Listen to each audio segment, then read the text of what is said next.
Doctor ইউনূসের অবৈধ সরকার আওয়ামী লীগকে নিষিদ্ধ করেছিল শেখ হাসিনার উপর ডক্টর ইউনূসের ব্যক্তিগত আক্রোশ থেকে। এমনকি শেখ হাসিনাকে অবৈধ আদালতে অবৈধ আইন দ্বারা মৃত্যুদণ্ডের শাস্তিও দিয়েছে ইউনূসের সেই ব্যক্তিগত ক্ষোভ থেকেই।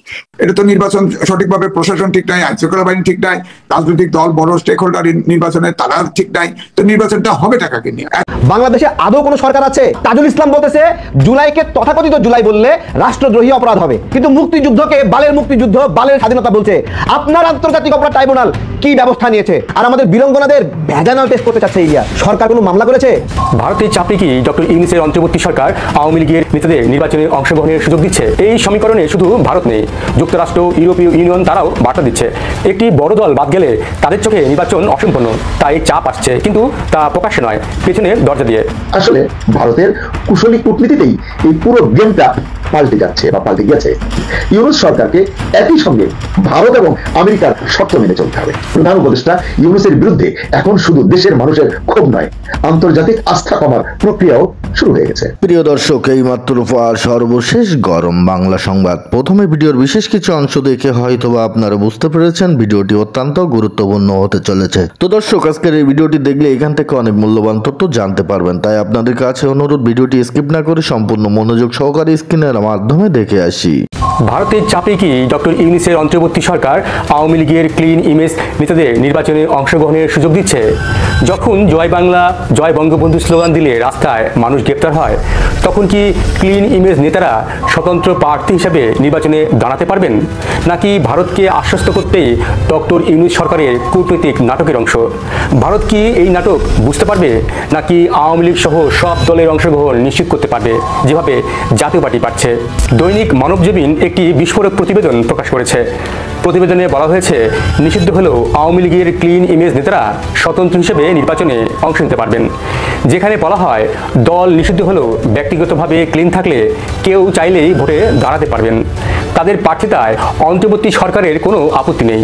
তবে যাদের বিরুদ্ধে মামলা আছে, মানবতা বিরোধী অপরাধের অভিযোগ আছে, অথবা সহিংসতায় জড়িত থাকার রিপোর্ট আছে, তাদের জন্য সেই সুযোগ থাকছে না। অর্থাৎ কেন এখন হঠাৎ করে নমনীয় হচ্ছে অন্তর্বর্তী সরকার? সবচেয়ে গুরুত্বপূর্ণ প্রশ্ন, এই ক্লিন ইমেজ নির্ধারণ করবে কে? চলুন যুক্তির জায়গায় আসি। আওয়ামী লীগের কার্যক্রম নিষিদ্ধ, তাদের কোনো অফিস, মিছিল, ব্যানার, স্লোগান সবই নিষিদ্ধ, কিন্তু সেই দলের নেতারা যদি স্বতন্ত্র নামে নির্বাচনে দাঁড়ান, তবে তারা কি আদৌ আলাদা থাকবেন? বাস্তবতা কি বলে? ভোটার জানে এই লোকটি আওয়ামী লীগের। রং বদলালেই কি চিন্তা বদলানো যায়? আসলে অন্তর্বর্তী সরকার দল নিষিদ্ধ, ব্যক্তি নয়, এই যুক্তি এখন ব্যবহার করতে যাচ্ছে। এটি কি আইনসঙ্গত নাকি রাজনৈতিক সুবিধাবাদ? আসলে অন্তর্বর্তী সরকার দল নিষিদ্ধ, ব্যক্তি নয়, এই যুক্তি এখন ব্যবহার করতে যাচ্ছে। এটি কি আইনসম্মত যুক্তি নাকি রাজনৈতিক সুবিধাবাদ? আজকের বাংলাদেশের বাস্তবতা ভয়াবহ। কেউ যদি জয় বাংলা স্লোগান দেয়, কেউ যদি বলে বঙ্গবন্ধু, তাহলে তাকে গ্রেপ্তার করা হয়। তাকে বলা হচ্ছে রাষ্ট্রদ্রোহ, উস্কানিদাতা, ষড়যন্ত্রকারী। তাহলে প্রশ্ন উঠছে, একজন আওয়ামী লীগ নেতা নিজেকে স্বতন্ত্র বলে দাঁড়ালে সে কি নিজের পরিচয় লুকাবে? নাকি সে বলবে আমি আওয়ামী লীগ করিনি? নাকি বলবে আমি শুধু জনগণের প্রার্থী? এটা কি রাজনৈতিক ভণ্ডামি নয়? আওয়ামী লীগের হাজার হাজার নেতাকর্মীর বিরুদ্ধে মামলা আছে, এমনকি যাদের বিরুদ্ধে সরাসরি মামলা নেই, যে কোনো সময় অভিযোগ আনা সম্ভব। এখনো এমন পরিবেশ নয় যেখানে মুক্তভাবে প্রচার বা সমাবেশ করতে পারবে আওয়ামী লীগ। একটি নিষিদ্ধ দলের পরিচয়ধারী হলে স্বাভাবিকভাবেই চাপ, নজরদারি, ঝুঁকি থাকবে। তারা নির্বাচনে দাঁড়ালেও মনোনয়ন যাচাই বাছাইয়ের সময় ইসি, গোয়েন্দা রিপোর্ট সবকিছুই প্রভাব ফেলবে। অর্থাৎ বাস্তবতা হলো, ক্লিন ইমেজের আওয়ামী লীগ নেতাদের নির্বাচনে লড়াই করা প্রায় অসম্ভব। এখানে গুরুত্বপূর্ণ চরিত্রের নাম শেখ হাসিনা। তিনি এই ক্লিন ইমেজ ফর্মুলা মানতে নারাজ। তার বার্তা পরিষ্কার, লড়াই করে দলকে ফিরিয়ে আনা হবে, বিচ্ছিন্নভাবে নয়। এখানেই তৈরি হয়েছে প্রধান সংকট, কারণ অন্তর্বর্তী সরকার চায় দল নয়, ব্যক্তিভিত্তিক অংশগ্রহণ, কিন্তু শেখ হাসিনা চান সম্পূর্ণ দলীয় স্বার্থে প্রত্যাবর্তন। এটা শুধু রাজনৈতিক দ্বন্দ্ব নয়, এটা ভবিষ্যৎ ক্ষমতার কাঠামো নিয়ে লড়াই। দিল্লি চাইলে কি শেখ হাসিনা রাজি হবেন? এই প্রশ্নটাই পুরো খেলাটা বদলে দিয়েছে। শেখ হাসিনা জানেন, স্বতন্ত্র মানে দলের মেরুদণ্ড ভেঙে ফেলা, নেতৃত্বকে দুর্বল করা, সংগঠনকে ছিন্ন ভিন্ন করা। তাই তিনি চান একসাথে ফিরতে, কিন্তু সময় তার পক্ষে নেই, আইন তার পক্ষে নয়। ভূ রাজনীতি কি তার পক্ষে? সেটাই এখন প্রশ্ন। এখন আসি সবচেয়ে স্পর্শকাতর প্রশ্নে, ভারত কি চায়? ভারত প্রকাশ্যে বলে সব দলের অংশগ্রহণে নির্বাচন হোক, কিন্তু বাস্তবে ভারত কি চায়? ভারতের জন্য বাংলাদেশের গুরুত্বপূর্ণ হলো ট্রানজিট, উত্তর পূর্ব রাজ্যের নিরাপত্তা, চীনের প্রভাব আর সীমান্ত রাজনীতি। ভারতের কাছে আওয়ামী লীগ মানে পরীক্ষিত সহযোগী। তাহলে প্রশ্ন উঠছে, ভারত কি ইউনূস সরকারকে চাপ দিচ্ছে যেন ক্লিন ইমেজ আওয়ামী লীগ নেতারা মাঠে নামতে পারেন, নাকি এটা ইউনূস সরকারের নিজের কৌশল যাতে নির্বাচনকে অংশগ্রহণমূলক দেখানো যায়? এই সমীকরণে শুধু ভারত নেই, যুক্তরাষ্ট্র, ইউরোপীয় ইউনিয়ন তারাও বার্তা দিচ্ছে। তাদের বক্তব্য গণতান্ত্রিক ও অংশগ্রহণমূলক নির্বাচন, কিন্তু বাস্তবে তারা চায় স্থিতিশীলতা, তারা চায় ব্যবসা, বিনিয়োগ, ভূ রাজনৈতিক ভারসাম্য। একটি বড় দল বাদ গেলে তাদের চোখে নির্বাচন অসম্পূর্ণ। তাই চাপ আসছে, কিন্তু তা প্রকাশ্যে নয়, পেছনে দরজা দিয়ে। এখন আসল প্রশ্নে আসি, আওয়ামী লীগ ছাড়া নির্বাচন হলে কি হবে? ভোটার উপস্থিতি কমবে, বিশ্বের কাছে প্রশ্নবিদ্ধ হবে, ভেতরে ভেতরে বাড়বে অস্থিরতা। কিন্তু আওয়ামী লীগকে নিতে গেলে একাংশ বলবে নিষিদ্ধ দলকে পুনর্বাসন করা হচ্ছে। দুই দিকেই ঝুঁকি আছে। এই জায়গায় ইউনূস সরকার খুব চতুর একটি রাস্তা খুঁজছে, দল নয়, ব্যক্তি, নাম নয়, পরিচয়। তাহলে নির্বাচনে আওয়ামী লীগ কি ফিরবে? এটাই বড় প্রশ্ন। সরাসরি উত্তর হ্যাঁ, বড় সম্ভাবনা আছে। অনেকে ভাবছেন এটা অবান্তর যুক্তি। আপনার কাছে অবান্তর মনে হতে পারে, কিন্তু 1 বছর আগে জাতীয় পার্টির দিকে তাকান। তখন কি আপনি ভেবেছিলেন জাতীয় পার্টি নির্বাচনে অংশ নিতে পারবে কিংবা জোট করবে? কিন্তু এখন বাস্তবতা হলো জাতীয় পার্টি নির্বাচনে অংশ নিচ্ছে, আবার জোটও করছে। আওয়ামী লীগ যেভাবে ফিরতে পারে সেটা নির্ভর করছে দুটি শক্তির উপর। প্রথমত, ভারতের চূড়ান্ত অবস্থান। নির্বাচনে 30 থেকে 60 দিন আগে ভারত সাধারণত স্পষ্ট বার্তা দেয়, সেগুলো এখনও আসেনি। ভারতের সেই বার্তা আসা পর্যন্ত অপেক্ষা করতেই হবে। দ্বিতীয়ত, অন্তর্বর্তী সরকারের আন্তর্জাতিক বৈধতার সংকট। ওয়াশিংটন, দিল্লি, রাশিয়া, ইউরোপীয় ইউনিয়ন কেউ অন্তর্বর্তী সরকারের উপর এখনও পুরোপুরি সন্তুষ্ট নয়। তারা বলছে সবার অংশগ্রহণে নিরপেক্ষ নির্বাচন।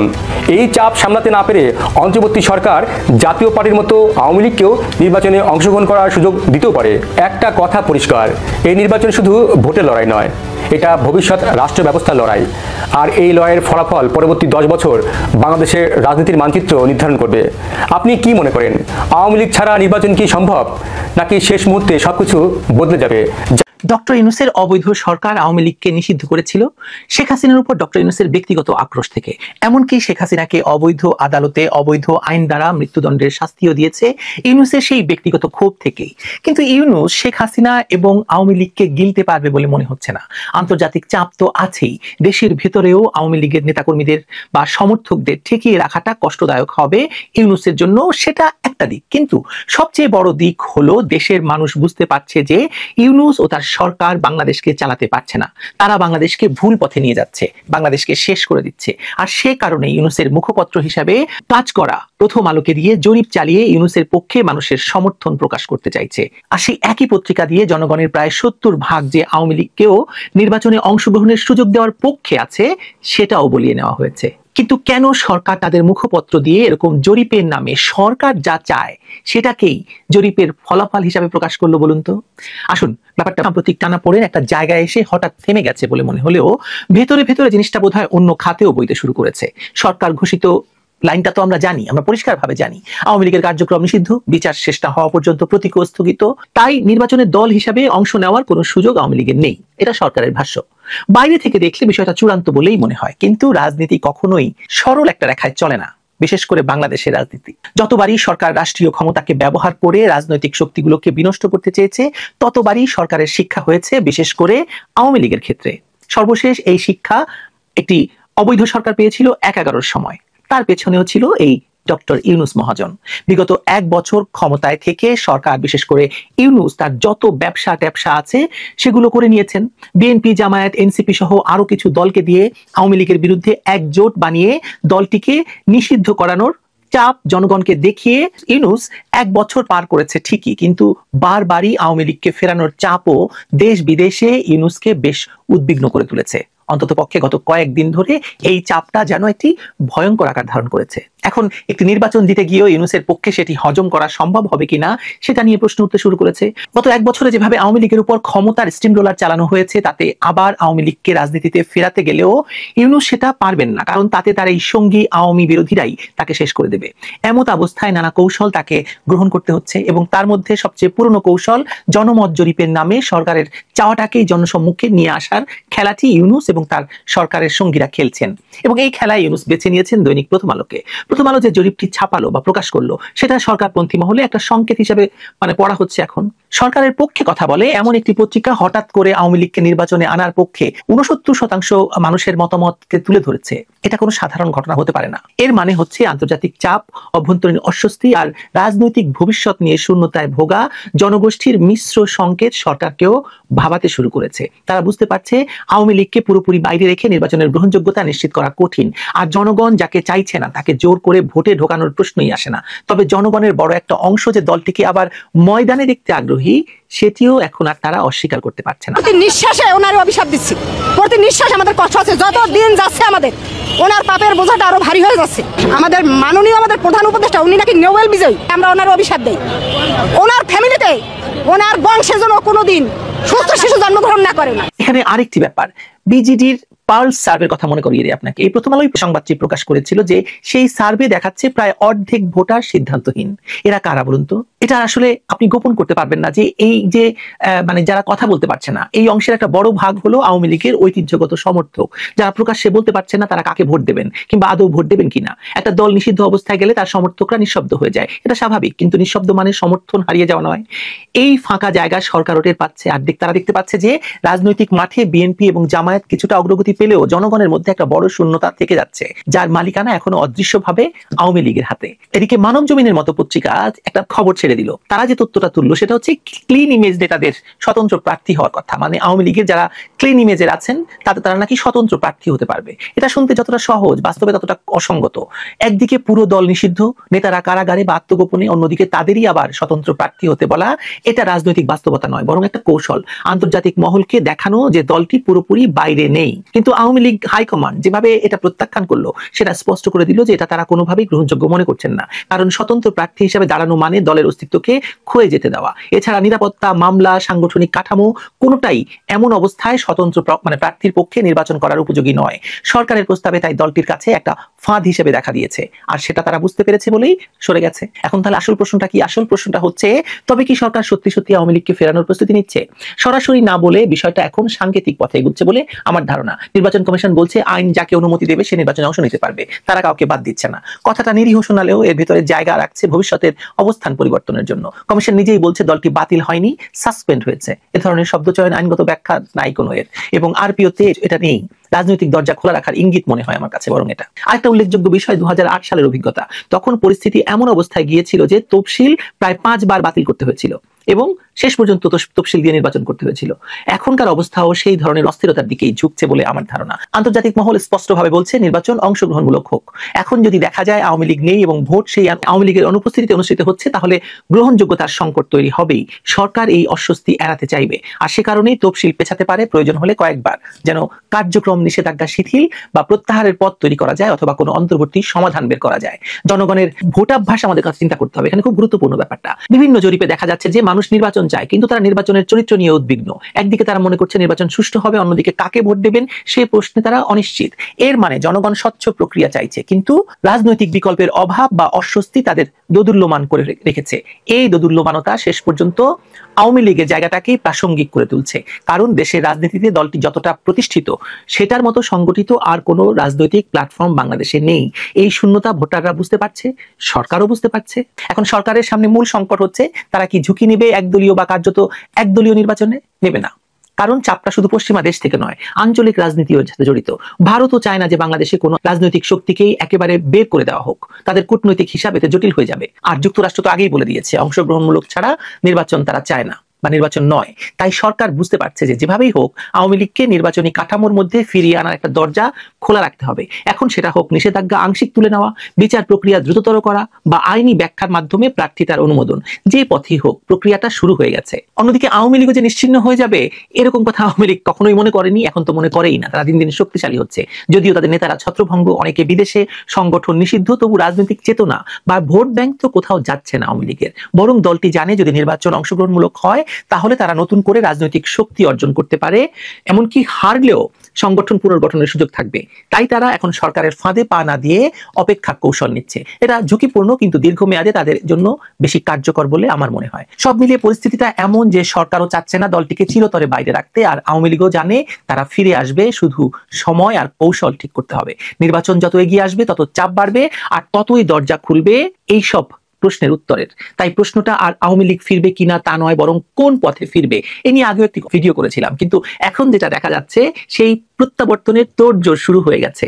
খোলাখুলি নয়, কিন্তু সব দিক থেকে তার সংকেত পাওয়া যাচ্ছে। সরকার তার প্রিয় পত্রিকা দিয়ে জরিপ চালিয়ে বলছে যে 70% লোক আওয়ামী লীগকে চায়। এই পত্রিকা এমনি এই 70% লোককে জায়গা দেবে আওয়ামী লীগের জন্য, সেটা বিশ্বাসযোগ্য নয়। সুতরাং বোঝা যাচ্ছে যে সামনে পথ খুলে যাচ্ছে, দরজা খুলে যাচ্ছে। কার জন্য? সরকারের জন্য এবং আওয়ামী লীগের জন্য। অনেকে মনে করছেন যে বাংলাদেশের রাজনীতিতে নতুন করে কোনো সংকটের সৃষ্টি হবে কিনা। পাশাপাশি এই বিজয়ের মাস বলে কোনো কথা নয়। আমরা দেখছি হঠাৎ করে এই স্বাধীনতা বিরোধী শক্তি বা পুরো একটি বিশেষ শক্তির পক্ষ থেকে এক ধরনের নগ্ন আস্ফালন মুক্তিযুদ্ধের বিরুদ্ধে। সবকিছু নিয়ে কোথায় আছি আমরা, এই বিষয়ে আলোচনার জন্য আমাদের সঙ্গে যুক্ত রয়েছেন মুক্তিযোদ্ধা এবং সিনিয়র সাংবাদিক, দ্য ফিনান্সিয়াল পোস্টের সম্পাদক এম এ আজিজ। আপনাকে স্বাগত জানাচ্ছি আমাদের অনুষ্ঠানে। আমি শুরুতেই ম্যাডাম খালেদা জিয়া সম্পর্কে আপনার কাছে একটু প্রশ্ন রাখতে চাই। তার শারীরিক অবস্থা সম্পর্কে আমরা জানি, সবকিছু ঠিক আছে, কিন্তু এক ধরনের আশঙ্কা অনেকের মধ্যে সৃষ্টি হচ্ছে, তার সম্বন্ধে অনাকাঙ্ক্ষিত যদি কোনো সংবাদ আমাদেরকে পেতে হয়, সেক্ষেত্রে বাংলাদেশের রাজনীতিতে নতুন এক সংকটের সৃষ্টি হতে পারে। এই যে সংকটের সৃষ্টি হতে পারে, আপনি এর সঙ্গে একমত কিনা, আর একমত হলে কেন সেই সংকটটা আমরা আশঙ্কা করছি? ধন্যবাদ আপনাকে, আপনার দর্শক শ্রোতাকে। দেখেন, বেগম খালেদা জিয়া ছিলেন ঐক্যের প্রতীক। তো যাই হোক, তিনি আসলে অনন্য, তিনি অ্যাকোমোডেট করতে পারতেন। তার যে অনুপস্থিতি যদি হয়, ধরেন আল্লাহ না করুক তাকে যদি আল্লাহ নিয়ে যান, তাহলে কিন্তু রাজনৈতিক সংকট হবে, এটা আমি বলছি না। তবে তিনি যে ঐক্যের প্রতীক, সেই জায়গায় প্রাথমিকভাবে কিছু ঘাটতি দেখা যাবে। যেমন ধরেন, এই সরকারের সাথে বিএনপির বেশ টানাপোড়েন চলছিল। ওই সময় কিন্তু বেগম খালেদা জিয়াই কিন্তু মধ্যস্থতা করে লন্ডনে তারেক রহমানের সাথে বৈঠক করিয়ে দিলেন। তো সুতরাং একটা সমস্যা, তিনি যে অবস্থায় চলে গেছিলেন, তিনি দেশের রাজনীতির সংকট নিরসনের জন্য তিনি একটা ঐক্যের প্রতীক হিসেবে দাঁড়িয়েছিলেন। তার অনুপস্থিতিতে দিকে তো এই সমস্যা তৈরি হতেই পারে কিছু, এতে সন্দেহ নেই। যেমন বিএনপির ভিতরেও আমি বলবো, তিনি কিন্তু বিএনপির ভিতরেও কিন্তু বড় দল, তার ভিতরেও তিনি ঐক্যের প্রতীক। এখন ধরেন ভারপ্রাপ্ত চেয়ারম্যান তারেক রহমান, তিনি লন্ডনে আছেন, লন্ডনে থাকেন, সেখান থেকে তিনি এই সংগঠন পরিচালনা করছেন। এই ঘাটতি পূরণ করতে হলে লন্ডন থেকে ভারপ্রাপ্ত চেয়ারম্যান তারেক রহমান বাংলাদেশে আসতে হবে। এসে তাকে এই বড় সংগঠন এই দূর থেকে দীর্ঘদিন চলতে পারে না, 17 বছর চলছে, আর চলতে পারে না। সুতরাং এখন এই মুহূর্তে যদি আল্লাহ না করুক ম্যাডামকে নিয়েই যান, তাহলে কিন্তু তারেক রহমানকে সরাসরি এই সংগঠনকে ধরে রাখতে তাকেই হস্তক্ষেপ, তার বিকল্প নেই। আপনি দেখেন, খেয়াল করে, তারেক রহমান যতই বলেন না কেন, হয়তো শহীদ প্রেসিডেন্ট জিয়াউর রহমানের ছেলে, ম্যাডামের ছেলে, বেগম খালেদা জিয়ার ছেলে, সেই হিসাবে হয়তো তিনি বিএনপি নেতা কর্মীদের ভিতরে দ্বিধা বিভক্ত নাই, তাকে কেন্দ্র করে আছে। কিন্তু ধরেন তিনি যদি না আসেন বা সামনেও নির্বাচন আছে, এই বিএনপি কিন্তু সমস্যা তৈরি হতে পারে। আমি বলবো যে বেগম খালেদা জিয়ার অনুপস্থিতিতে জাতীয় ঐক্যের যে প্রতীক, সেখানে একটু ঘাটতি দেখা যাবে। এবং বিএনপি নিজেও যদি তারেক রহমান নিজে এসে এই রাজনৈতিক দলটাকে, বড় দলটাকে আপনার সরাসরি আপনার কাজ না করে, তাহলে কিন্তু বিএনপিও কিন্তু কিছুটা সংকটের মধ্যে পড়তে পারে। এইটাই আমার বক্তব্য। কিন্তু তিনি নিজে যে স্ট্যাটাস দিয়েছেন বা গত কয়েকদিনে যে বক্তব্য তিনি তুলে ধরেছেন লিখিত আকারে বা ফেসবুকের মাধ্যমে, তাতে তো আমরা দেখতে পাচ্ছি তৃতীয় এক শক্তির কারণে, বিশেষ এক শক্তির কারণে তিনি বাংলাদেশে আসতে পারছে না, তেমনই একটি সিগন্যাল দিয়েছে। আপনার কি মনে হয়, মানে আপনি আমাদেরকে বলতে পারবেন কিনা আপনার বিশ্লেষণের জায়গা থেকে, যে তৃতীয় সেই শক্তিটি কে? সেটা হচ্ছে 111 সময় কিন্তু -2 ফর্মুলা ছিল, এবং -2 করতে ব্যর্থ হয়েছে। দুই নেত্রীকেই গ্রেপ্তার করা হয়েছিল। এবারে তো এক নেত্রী ধরেন চলে গেছে, ভারতে আছে, তো ওটা তো ধরেন যদি আপনি কল্পনা করেন, ওটা মাইনাস হয়ে গেছে। তাহলে ম্যাডাম খালেদা জিয়া যদি আল্লাহ যদি না রাখেন, তাহলে তারেক রহমান তো বিএনপির হাল ধরবেন, তাকেও তো মাইনাস করে দিলে 2 হয়ে গেল। তো সুতরাং এই একটা প্রচেষ্টা থাকতে পারে। কারণ আমার অনুমান এই জন্যই বলছি যে জাতীয় নিরাপত্তা উপদেষ্টা কিন্তু তিনি এখনো বিদেশ সফর করছেন, এবং আপনার সম্ভবত দোহায় একটা মিটিং হয়েছে, সেখানে ভারতের প্রতিনিধি, আমেরিকার প্রতিনিধি, আরো কোন দেশের 4টে প্রতিনিধি ছিল। সেখানে কিন্তু যেসব অসমর্থিত সূত্রে পাওয়া গেছে যে সেখানে যেসব আলোচনা হয়েছে, সেটা বাংলাদেশের অনুকূলে হয়নি। আমরা যেভাবে বাংলাদেশের স্বার্থ কল্পনা করি সেইভাবে ঘটে নেই। দ্বিতীয়ত, আরেকটা এর আগে যখন আমাদের এক্সপোর্টের উপরে আমেরিকার ট্যাক্স বসালো, তখন আপনি খেয়াল করে দেখেন এই সরকার একটা আনডিসক্লোজ এগ্রিমেন্ট করে এসেছে। তার ভিতরে কি আছে বলেন? অন্তর্বর্তীকালীন সরকার কি করে গোপন চুক্তি করে আপনি বলেন? সেই গোপন চুক্তিতে কি আছে? এখন 2টা পোর্ট দিয়ে দেওয়া হলো বিদেশিকে, পরিচালনাতে হতে পারে পরিচালনা, কিন্তু সবচেয়ে ভালো পোর্টটাও কিন্তু চলে গেছে বিদেশি হাতে। ধরেন মানবিক করিডোর আছে, সেটা আছে কিনা ওই আনডিসক্লোজ এগ্রিমেন্টের ভিতরে। তারপরে ধরেন এই পৃথিবীতে 80টা দেশে আমেরিকান সেনা ঘাঁটি আছে, এই সাবকন্টিনেন্টে কোনো আমেরিকান সেনা ঘাঁটি নেই। আমাদের বাংলাদেশ খুব স্ট্র্যাটেজিক জায়গা, সেখানে যে ঘাঁটি হবে না এমন নিশ্চয়তা কি? তারপরে -2 কোনো পরিকল্পনা হয়েছে কিনা আমরা জানি না তো। সুতরাং সবই কল্পনা প্রসূত বলতে পারি, যেহেতু তারেক রহমান সবচেয়ে বড় দলের তিনি এখন ভারপ্রাপ্ত চেয়ারম্যান, হয়তো যদি তার মা না থাকেন হয়তো চেয়ারম্যানও হবেন, তার উপরে তো এই বিএনপি বড় দলটা নির্ভর করে। এখনো মানুষের আস্থা কিন্তু যাই বলেন আওয়ামী লীগ নাই, ধরেন আওয়ামী লীগের কার্যক্রম নিষিদ্ধ করেছে, সেখানে কিন্তু আমি বলবো উদার গণতান্ত্রিক মনোভাবাপন্ন লোক এবং মুক্তিযুদ্ধের দল হিসাবে বিএনপিকে আশ্রয়স্থল মনে করে। সেই বিএনপিকে যদি মাইনাস করে দেওয়া হয় তাহলে তো এই দেশটা কোথায় অন্ধকার যুগে প্রকাশ করবে, এটা তো জানেনি। সুতরাং মাইনাসের একটা আশঙ্কা তো আছেই, কিন্তু সেই মাইনাসটা কি বহিঃশক্তির মধ্যে পক্ষ থেকে করা হচ্ছে বা দেশের মধ্যে বিশেষ শক্তি করার চেষ্টা করছে, অথবা এখন আমি যদি সরাসরি প্রশ্ন করি সেই মাইনাস করার বিষয়টি বাস্তবায়ন কি বর্তমানে বাংলাদেশে যারা সবকিছু করছে তারাই বাস্তবায়ন করছে? দেখেন, প্রথম থেকেই খেয়াল করে দেখেন, ডক্টর মোহাম্মদ ইউনূসকে অকুণ্ঠ সমর্থন দিয়ে গেছে বিএনপি, ছাড় দিচ্ছে। এবং আমি তো মনে করি বিএনপি ডক্টর মোহাম্মদ ইউনূসকে এইভাবে বিশ্বাস করা উচিত হয়নি, কারণ 106 অনুচ্ছেদ সেটা নিয়ে বিতর্কিত আছে, আমি তাই গেলাম। 106 অনুচ্ছেদ অনুযায়ী ওত দিয়েছে, এটা একটা সাংবিধানিক সরকার। যদি আওয়ামী লীগকে ফ্যাসিস্ট হিসেবে তাকে বিতাড়িতই করতে চাইতো, 3 মাস পরে সংবিধান অনুযায়ী নির্বাচন দিতে পারতো।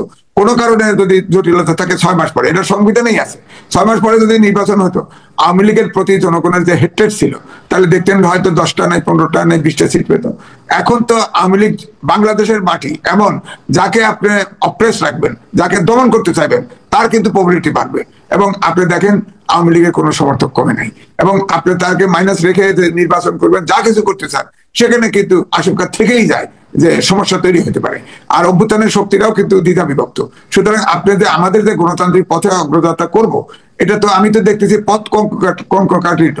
এটা তো নির্বাচন সঠিকভাবে, প্রশাসন ঠিক নাই, আইন শৃঙ্খলা বাহিনী ঠিক নাই, রাজনৈতিক দল বড় স্টেক হোল্ডার নির্বাচনের তারা ঠিক নাই, তো নির্বাচনটা হবে টাকাকে নিয়ে আপনি বলেন। দ্বিতীয়ত, এই যে আনডিসক্লোজ এগ্রিমেন্ট, আপনার ডক্টর মোহাম্মদ ইউনূস আপনি খেয়াল করে দেখেন সব দ্বৈত নাগরিক, অর্থাৎ বিদেশি নাগরিক নিয়ে আপনি যদি বলেন অন্তর্বর্তীকালীন সরকার, তাহলে পূর্ণাঙ্গ উত্তর হয় না, বলতে হবে বিদেশিদের নেতৃত্বে অন্তর্বর্তীকালীন সরকার। তো এখন তো বিদেশিরা দেশ চালাচ্ছে, আমেরিকা, ডক্টর মোহাম্মদ ইউনূস তিনিও বিদেশি নাগরিক। সুতরাং বিদেশি নাগরিক যে দেশের নাগরিক, তার প্রতি আনুগত্য বেশি থাকবে, বাংলাদেশের প্রতি তো থাকবে না। সুতরাং -2 যদি থিওরি হয়, বাস্তবায়ন হয়, তাহলে এই সরকারের মাধ্যমেই হবে। হয়তো পরাশক্তিগুলো সবসময় নির্বাচনে অ্যাক্টিভ থাকে, ধরেন রাশিয়া বলেন, আমেরিকা বলেন, চীন বলেন, ভারত বলেন, এগুলো তো অ্যাক্টিভ আছেই, কিন্তু বাস্তবায়নটা করবে কি? তারা তো এসব বাস্তবায়ন।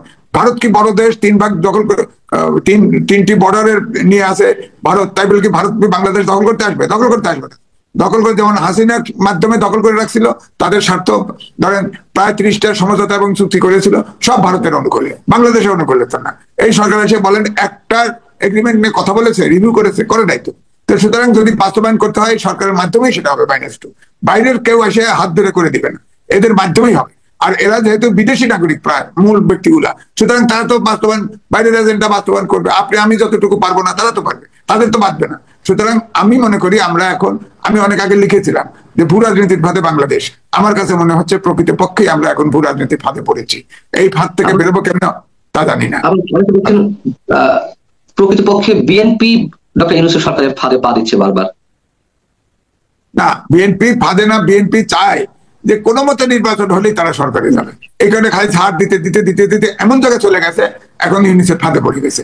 আর পাশাপাশি উগ্র তারা কিন্তু আরো উঁচুর দিকে চলে যাচ্ছে, অর্থাৎ দক্ষিণপন্থীদের প্রভাব কিন্তু বেড়ে গেছে, তাদের নর্তন কর্তন খুব বেড়ে গেছে, তারা এখন সরকারে যেতে চায়।